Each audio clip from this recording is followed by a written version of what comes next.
আসসালামু আলাইকুম সবাইকে। আজকে আপনাদের সাথে একটি সহজ সবজির রেসিপি শেয়ার করছি।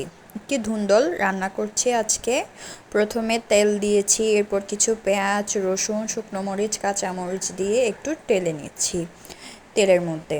আজকে আমি ডাল দিয়ে ধুন্দল রান্না করব, সেজন্য অল্প মসুর ডালও ধুয়ে নিয়েছি। এখন এই তেলের মধ্যে আমি মসুর ডাল দিয়ে দিচ্ছি। মুসুর ডাল দিয়ে দিচ্ছি, ভালো করে তেলের মধ্যে নাড়াচাড়া করে নিব। ডালটাও ভেজে নিব ভালো করে। তেলের মধ্যে পেঁয়াজ রসুনের সাথে ডালটাও ভালো করে ভেজে নিতে হবে।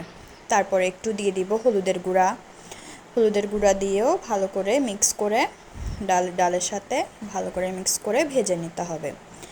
তারপরে ভাজা হয়ে গেলে, হলুদের কাঁচা গন্ধটা চলে গেলে, তারপরে আমরা এখানে দিয়ে দিব সুন্দর কুচি কুচি করে কেটে ধুয়ে রাখা ধুন্দল।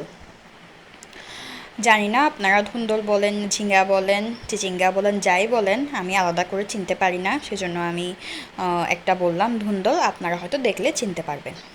তো ধুন্দল দিয়ে দিলাম। এরপরে সব কয়টা দিয়ে দেওয়ার পরে একটু নাড়াচাড়া করে নেব।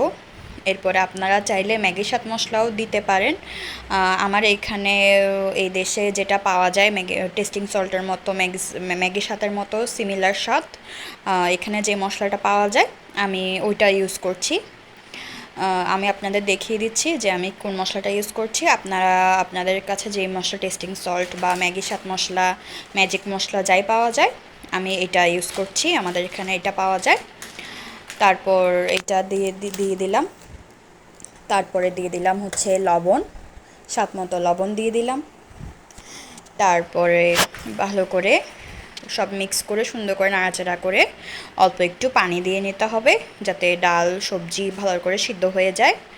তারপরে সব কিছু একটু হালকা গরম পানি দিতে পারলে তো আরও ভালো, তাড়াতাড়ি সুন্দর করে সিদ্ধ হবে গরম পানি দিলে। তারপর হচ্ছে সব মিক্স করে সুন্দর করে ঢাকনা দিয়ে ঢেকে সিদ্ধ করতে হবে।